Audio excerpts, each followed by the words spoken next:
રામ રામ નમસ્કાર મિત્રો ઓગળ થળી ખાતે જે ચૌધરી અજમલભાઈ પાનાભાઈને જે મારવાનો વિડીયો વાયરલ થયો હતો અને ત્યારબાદ સમગ્ર ચૌધરી સમાજના પંથકમાં જ્યારે મોટો આક્રોશ સાથે રોષ ઉત્પન્ન થયો હતો અને સમાજના લોકો એવું કહી રહ્યા હતા ખૂણે ખૂણેથી કે આપણા આગેવાન ઉપર, આપણા એક પિતા સમાન વ્યક્તિ ઉપર આવી રીતે અપહરણ કરીને હિચકારો હુમલો કરનાર સામે કડકમાં કડક કાર્યવાહી થવી જોઈએ।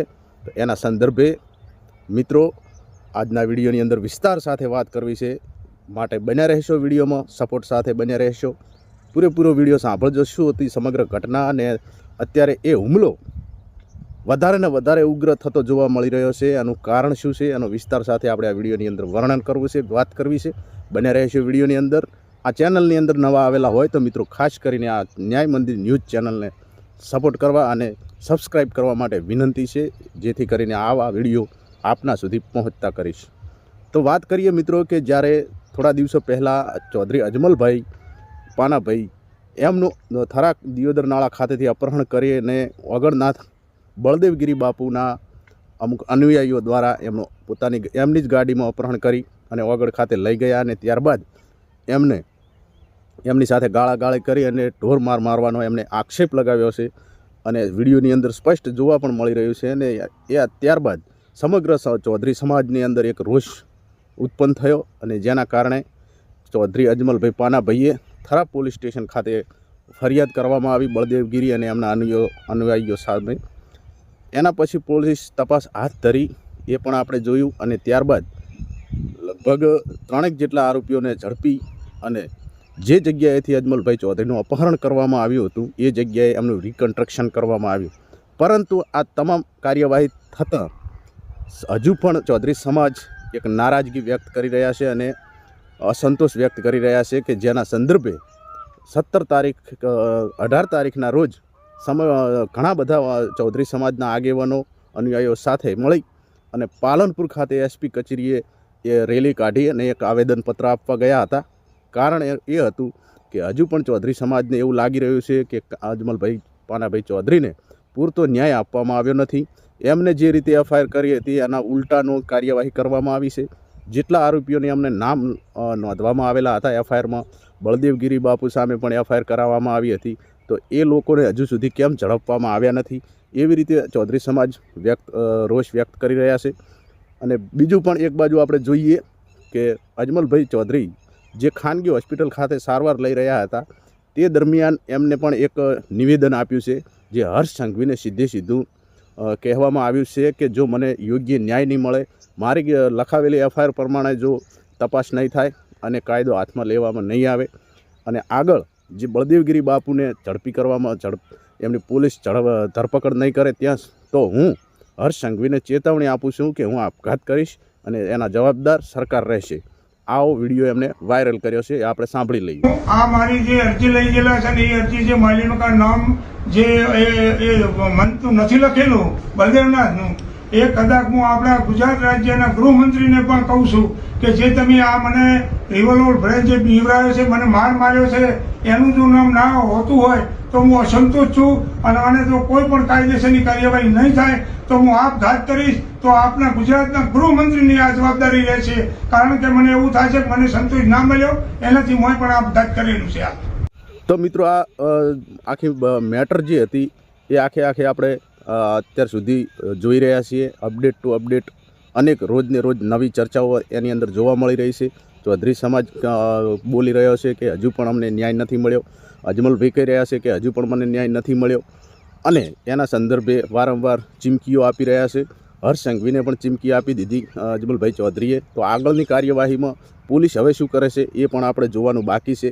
પરંતુ એવાની અંદર જ્યારે ઓગણનાથ એક મોટું આસ્થાનું કેન્દ્ર હોય, સમાજની અંદર દરેક સમાજ માટે આસ્થાનું કેન્દ્ર છે અને ત્યાં આગળ ગાદીપીઠ જે ગાદી ધારણ છે એવા બળદેવગીરી બાપુના આવા વલણો જોઈ અને લોકોની અંદર અત્યારે ચર્ચાઓ થવા લાગી છે અને એના સંદર્ભે શ્રી પ્રતાપગીરી બાપુ એમને જે બળદેવગીરી બાપુ જે આવા કાર્યો કરી રહ્યા છે, આવા એક આસ્થાના કેન્દ્ર ઉપર, ધાર્મિક કેન્દ્ર ઉપર આવા જ્યારે કૃત્યો કરવામાં આવી રહ્યા છે ત્યારે એ વાતને લઈ અને પ્રતાપગીરી બાપુએ પણ બળદેવગીરી બાપુ ઉપર અનેક કટાક્ષ કર્યો છે, પ્રહારો કર્યા છે, એ પણ સાંભળી લઈએ. દરેક ચૌધરી સમાજને મારી એક નમ્ર વિનંતી.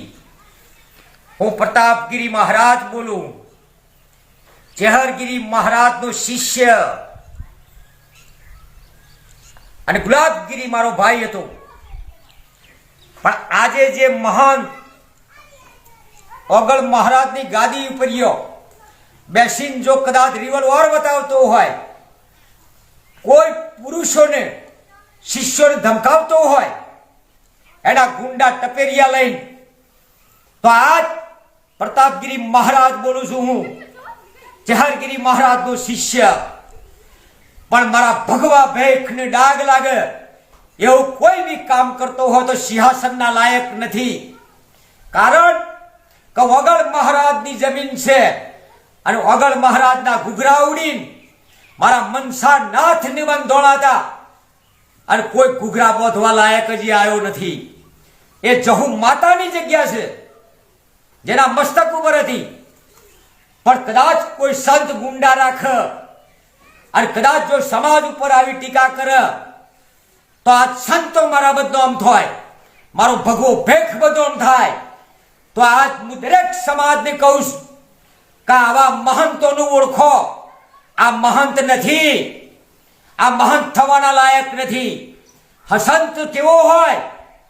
સંત સમાજની એકતા કરે, કોઈ સમાજનો પક્ષ ના લે અને કોઈ ગયડો માવતર હોય એનું અપમાન ના કરે, એના પગ ધોઈને પીવે, એના માટે સેવા કરે અને એનું સન્માન કરે. કારણ કે મહંત કોને કહેવાય? મહંતના લાયક નથી. કારણ કે કોલેજોમાંથી ડાયરેક્ટ આવીને બેસી ગયા હોય, શાળાઓમાંથી આવીને બેસી ગયા હોય. મહંત કોને કહેવાય?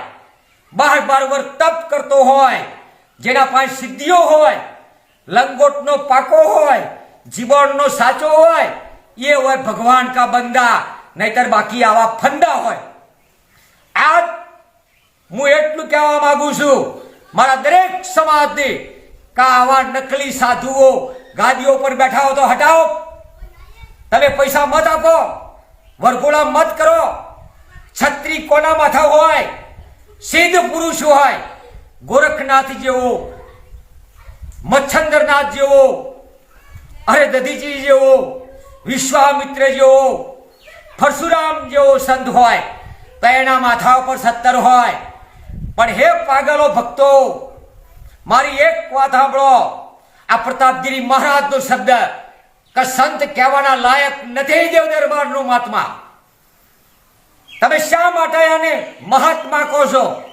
કે મહાત્મા કદી ગુંડા મવાલી ના રાખે પહેણ અને કોઈ ભક્તનું કદી જિંદગીમાં અપમાન ના કરે. જ્યારે કોઈ માણસ માફી માંગે તો એને માફ કરી દે. પણ એ ગાદી પર જે બોલે છે ને એ દેવ દરબાર વાળો સંત થઈ તો એ સંતના લાયક નથી. દરેક સમાજને મારી નમ્ર વિનંતી છે કે 2 હાથ જોડીને વિનંતી કરું છું કે આવા તત્વોનું ઓળખો અને કાયદેસર સજા આપો. સરકાર કેમ પગથિયા લેતી નથી? પોલીસ કેમ પકડતી નહીં? નહીતર ઉગ્ર આંદોલન મારું હશે પ્રતાપગીરી મહારાજનું દરેક સમાજમાં. જય ભારત, જય હિન્દ, જય સતગુરુ, જય ઓગળ, જય જહુ, જય ચેહર, જય સદી શિગોતર, જય નરસિંહાવીર મહાકાલ ભૈરવ, જય ભોલેનાથ. તો મિત્રો, સાંભળવા મળ્યું કે પ્રતાપગીરી બાપુએ જે આક્ષેપો કર્યા, બળદેવગીરી બાપુને આડકતરી રીતે જે પ્રહારો કર્યા, એમના ઉપર જે કટાક્ષ કર્યો, આવેદનો આપ્યા, એ સાંભળીને આપણને પણ એવું કંઈક લાગે કે કોઈ મહંત હોય, કોઈ સંત હોય, એમનું કાર્ય શું હોય કે સમાજને સાચા માર્ગે દોરવાનું હોય, સમાજની અંદર સારી શિક્ષણ પ્રત્યે ધાર્મિક પ્રેરણા લાવવાનું કામ હોય, સમાજને સારી દિશામાં લઈ જવાનું કાર્ય કરવાનું હોય, સમાજને કેવી રીતે આગળ વધારવો, સમાજોની અંદર કેવા કેવા કુટીરિવાજો દૂર કરવાનું, એવું આ સંતો મહંતોનું કામ હોય છે. એટલે પ્રતાપગીરી બાપુએ એ વાતને લઈ કે ના, સંતો મહંતોએ હથિયાર રાખવાની ક્યાં જરૂર હોય છે, એવી જ રીતે અનેક રીતે એમને કટાક્ષ કર્યા, એ પણ આપણે સાંભળ્યું. તો મિત્રો, હવે આગળની અપડેટની અંદર જે અજમલભાઈ ચૌધરી પોતે જે નારાજગી અનુભવી રહ્યા છે અને પોતે કહી રહ્યા છે કે મને હજુ ન્યાય નથી મળ્યો, તો એના ભાવરૂપે હવે આગળ શું કાર્યવાહી થાય છે એ પણ આપણે જોવાનું બાકી રહેશે. તો મિત્રો, વિડીયોની અંદર અત્યારે આટલું. બાકી મળીએ નવા વિડીયોની અંદર નવા મુદ્દા સાથે, અને હજુ સુધી આ ચેનલને સબસ્ક્રાઈબ ના કરી તો નમ્ર વિનંતી છે મિત્રો, બે હાથ જોડીને કે ખાસ કરીને આ ચેનલને સબસ્ક્રાઈબ કરી લેજો, જેથી આવા અનેક વિડીયો, ગુજરાતના ખૂણા ખૂણાની ખબરના વિડીયો હું આપના સુધી પહોંચતા કરીશ એવી ખાતરી આપું છું. માટે વિડીયો આ ચેનલને પણ સબસ્ક્રાઈબ કરી લઈ, બેલ આઇકોન દબાવવાનું ભૂલતા નહીં. મળીએ નવા વિડીયોમાં, રજા આપશો. જય માતાજી.